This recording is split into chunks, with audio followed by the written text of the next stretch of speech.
এক বিস্তীর্ণ জলরাশি, চারপাশে কেবল নীরবতা। একটা নৌকা ভেসে চলেছে, আর তাতে এক কালো বিড়াল।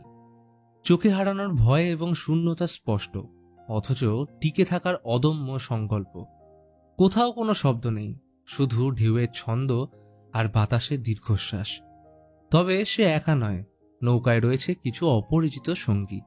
ভয়, হ্যাঁ, সন্দেহ আরও বেশি। কিন্তু কখনো কি ভেবেছেন, শব্দ ছাড়া, ভাষা ছাড়া কি বন্ধুত্ব সম্ভব? শব্দ ছাড়া কি একে অপরের মধ্যে বোঝাপড়া সম্ভব?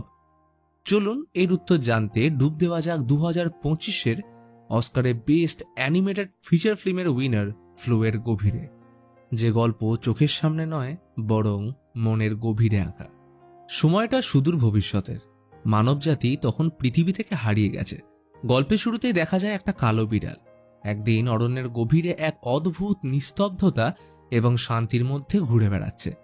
নদীর তীরে এসে দাঁড়িয়ে সে তার প্রতিচ্ছবি দেখতে শুরু করে, যেন তার নিজের অস্তিত্বের সংজ্ঞা অন্বেষণ করছে। সেই মুহূর্তে অরণ্যের নীরবতা ভেঙে কিছু কুকুরের গর্জন শোনা যায়, যারা একটি খরগোশ তাড়া করেছে। বিড়ালটি ভয় তড়িঘড়ি নিজের আস্তানায় ফিরে যায়। অনেকগুলো কাঠের বিড়ালের মূর্তিতে সজ্জিত একটা পরিত্যক্ত গৃহ। এটি ছিল তার একান্ত নিরাপদ স্থান, যেখানে সে ঘুমিয়ে পড়ে। ঘুম থেকে উঠে তেষ্টা মেটানোর জন্য আবার সে নদীতে ফিরে আসে, কিন্তু এদিক ওদিক তাকাতে গিয়ে দেখে কুকুরগুলো সেখানে আবার মাছ ধরতে এসছে। তাদের মধ্যে তীব্র প্রতিযোগিতা শুরু হয়ে যায়, এবং যখন একটা মাছ তাদের মুখ থেকে পড়ে যায়, বিড়ালটা এক মুহূর্তে সেটা ধরে পালিয়ে যায়। কুকুরগুলো পিছনে তাড়া করতে শুরু করে, কিন্তু একটানা দৌড়ানোর পর তারা একটা গাছের গুঁড়িতে আটকে যায়। এই সুযোগে বিড়ালটা দ্রুত পালিয়ে গিয়ে এক নিরাপদ স্থানে লুকিয়ে পড়ে। কিছুক্ষণ পর বিড়ালটি দেখতে পায় হরিণের একটা দল উন্মাদনা নিয়ে পাগলের মতো ছুটে আসছে, যেন তারা কোনো অজানা বিপদ থেকে বাঁচার চেষ্টা করছে। হরিণগুলোর পায়ে পদপিষ্ট হওয়া থেকে বিড়ালটা নিজেকে বাঁচাতে পারলেও সে জানত না যে এর চেয়েও বড় বিপদ তার দিকে এগিয়ে আসছে, এক ভয়াবহ প্লাবন। প্রকৃতির এই তীব্র শক্তি যে মুহূর্তে ঘনিয়ে আসে, তা শুধু স্বাভাবিক জীবনযাত্রাকেই টলমল করে দেয় না, বরং সকলের অস্তিত্বকেও প্রশ্নবিদ্ধ করে। প্লাবনের জল সবকিছু ভাসিয়ে নিয়ে যায়, তবে বিড়ালটা অবলম্বন হিসেবে কোনোভাবে একটি গাছের ডাল ধরতে সক্ষম হয়। দেখা যায় একটা ল্যাব সেটা ধরে নিজেকে বাঁচানোর চেষ্টা করছে, কিন্তু ডালটা দুজনের ভার নিতে না পারায় ভেঙে যায়। তারা কোনোভাবে বেঁচে ওঠার পর উচ্চভূমিতে পৌঁছয়। এরপর যখন বিড়ালটা তার আস্তানায় ফিরে আসছিল, সে লক্ষ্য করল যে ল্যাবটিও তার পিছু নিয়েছে। এই দৃশ্যটিতে যেন এক অদ্ভুত সমীকরণ ছিল। কুকুরটা যে একসময় তাকে তাড়া করেছিল, এখন তার দিকে এক ধরনের সহানুভূতি বা সহায়তার হাত বাড়িয়ে দিয়েছে। কিছুক্ষণ পর অরণ্যের গভীর থেকে এক অদ্ভুত দৃশ্য সামনে এলো। একটা সেক্রেটারি বার্ড যেন নিজের শিকারের জন্যই অপেক্ষা করছিল, তবে কুকুরটার উপস্থিতি বিড়ালটিকে রক্ষা করে। নিঃশেষে বিড়ালটি নিরাপদে তার আশ্রয় ফিরে আসে এবং ক্লান্ত শরীর নিয়ে ঘুমিয়ে পড়ে।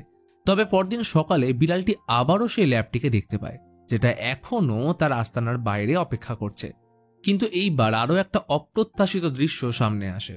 বিড়াল এবং ল্যাবের চোখের সামনে জলস্তরের দ্রুত বৃদ্ধি লক্ষ্য করা যায়। এই অবস্থায় ল্যাবটা তার বাকি কুকুর বন্ধুদের সাথে একটা নৌকা নিয়ে নিজেকে রক্ষা করতে চায়, এবং বিড়ালটিকেও তার নিজের ভাষায় তাতে চড়তে বলে।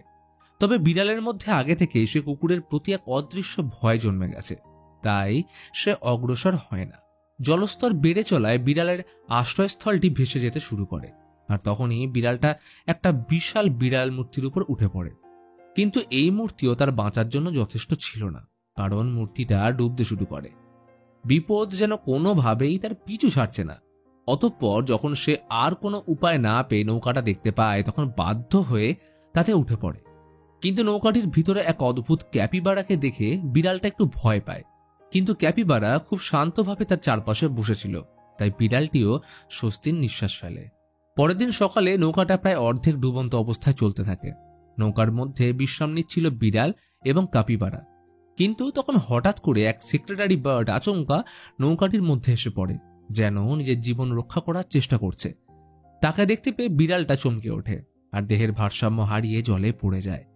সে প্রায় ডুবেই যাচ্ছিল, কিন্তু সেখানেই সাগরের বিশালতা থেকে একটা তিমি তাকে উদ্ধার করে। কিন্তু বিড়ালের ভাগ্য যেন আর কিছুতেই তাকে ছাড়তে চাইছিল না। ঠিক যখনই শ্বাস নিতে পারছিল, ঠিক তখনই আরেকটা সেক্রেটারি বার্ড এসে তাকে ছোঁ মেরে নিয়ে চলে যায়।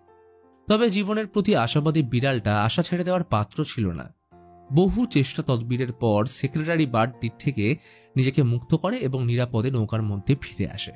তার শরীর ক্লান্ত হলেও তার মন যেন এক নতুন সংকল্প নিয়ে বেঁচে থাকার লড়াইয়ে ফিরেছে। এদিকে জলস্তর ক্রমাগত বৃদ্ধি পাচ্ছিল। নৌকার যাত্রা যেন আরও অনিশ্চিত হয়ে আসছে।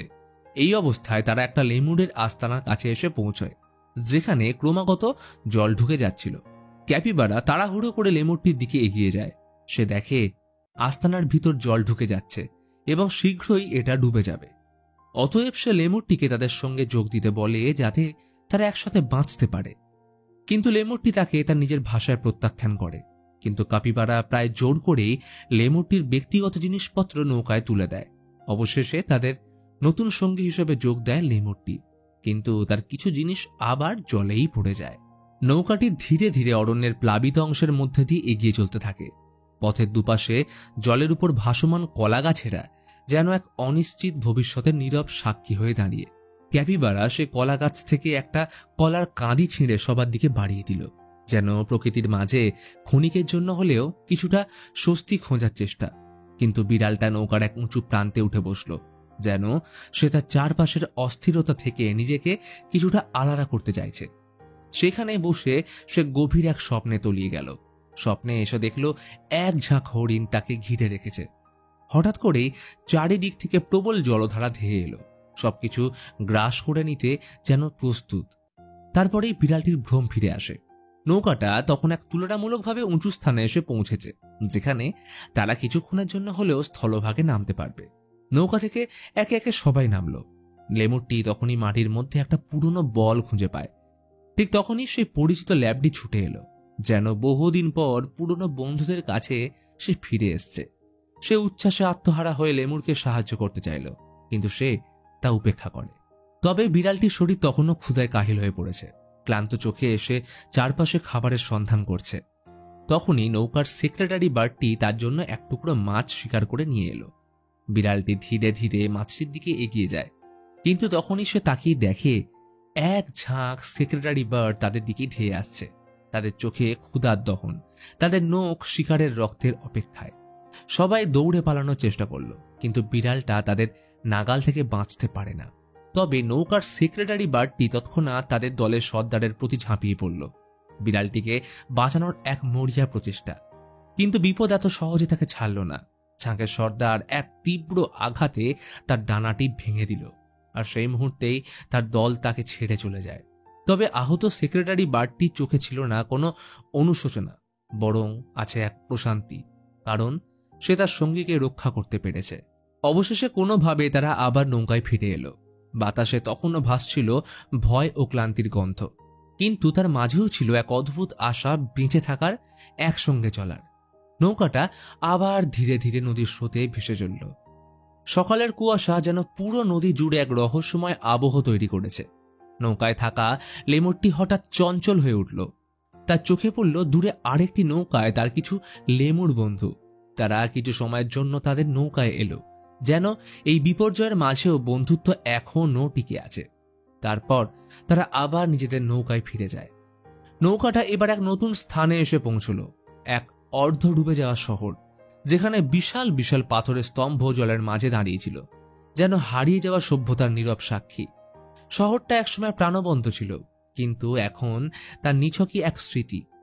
এদিকে ল্যাবডা খেলার আনন্দে মত্ত সেই বলটার সাথে, কিন্তু নৌকা চালানোর দায়িত্বে থাকা সেক্রেটারি বার্ডটি হঠাৎ বলটিকে নদীতে ফেলে দেয়। লেমুরটি এতে প্রচণ্ড রেগে গেল এবং দুজনের মধ্যে উত্তপ্ত পরিস্থিতির সৃষ্টি হয়।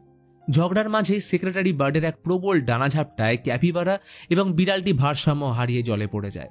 নৌকাটা গিয়ে একটা গাছের ডালে আটকে যায়। তারা আবার নৌকার মধ্যে উঠে আসে। তখনই নদীর গভীর থেকে এক বিশাল তিমি ভেসে ওঠে। তার উপস্থিতিতে জলের উপর বিশাল ঢেউ তৈরি হলো। সেই ঢেউয়ের ধাক্কায় আটকে থাকা নৌকাটা মুক্ত হয়ে গেল এবং আবারও ধীর গতিতে নদীর বুকে এগোতে লাগলো। এইবার ক্লান্ত বিড়ালটি অনুভব করলো যে ক্ষুধা তাকে আচ্ছন্ন করে ফেলছে। তবে এইবার সে শুধুমাত্র নিজের জন্য নয় বরং সবার জন্য খাবার খুঁজতে বেরোনোর সিদ্ধান্ত নিল। এই ভেবে নদীর জলে ঝাঁপিয়ে পড়ে এবং সে কিছু মাছও ধরে আনে। কিছুক্ষণ পর দূর থেকে তারা দেখতে পেল একটা প্রাচীন ঘণ্টাঘর, যার ভেতরে কয়েকটা কুকুর আটকে আছে। জল তাদের চারপাশ ঘিরে ফেলেছে। কুকুরগুলোর অসহায় মুখের দিকে তাকিয়ে বিড়াল সহ সবাই সেক্রেটারি বার্ডকে অনুরোধ করল নৌকাটা তাদের কাছে নিয়ে যেতে। প্রথমে অনিচ্ছা প্রকাশ করলেও বিড়ালের কথাতেই শেষ পর্যন্ত রাজি হল সেক্রেটারি বার্ড এবং তারা এগিয়ে যায়। কুকুরের দল নৌকায় উঠে এলো, কিন্তু আনন্দের বদলে তারা লেমুরকে জ্বালাতন করতে লাগলো। এক পর্যায়ে লেমুরের প্রিয় আয়নাটি ভেঙে ফেলল তারা। লেমুরটির চোখে দুঃখের ছায়া ফুটে উঠল, যেন তার এক টুকরো স্মৃতি ধুলোর সাথে মিশে গেল। কিন্তু ল্যাবটির চোখে এক গভীর অনুশোচনা ফুটে ওঠে। সে যেন বাকিদের পরিবর্তে একাই ক্ষমা চাইছে। আবার ঝড় তাতে গ্রাস করে। নৌকাটা বিশাল পাথরের স্তম্ভগুলোর ফাঁক দিয়ে এগিয়ে চলছিল। বিড়ালটি এবার মাছ তুলে উঠে যায়। বাতাসের বেগ বেড়ে চলেছে, ঢেউগুলো যেন উন্মুক্ত হয়ে তাদের গ্রাস করতে চাইছে। একসময় বিড়ালটি এক প্রবল ঝাপটায় ভারসাম্য হারিয়ে নিচে ছিটকে পড়ে জ্ঞান হারালো। ক্যাপিবারা তাকে নৌকার শেডের নিচে এনে রেখেছে বৃষ্টি থেকে রক্ষা করার জন্য। ধীরে ধীরে সংজ্ঞা ফিরে পেতে থাকে বিড়ালটি, কিন্তু তখনই সে লক্ষ্য করে সেক্রেটারি বার্ডটা আর নেই। বিড়ালটি আবার নদীর জলে পড়ে যায়। সে সাঁতরে এক বিশাল পাথরের স্তম্ভের শীর্ষে উঠে আসে।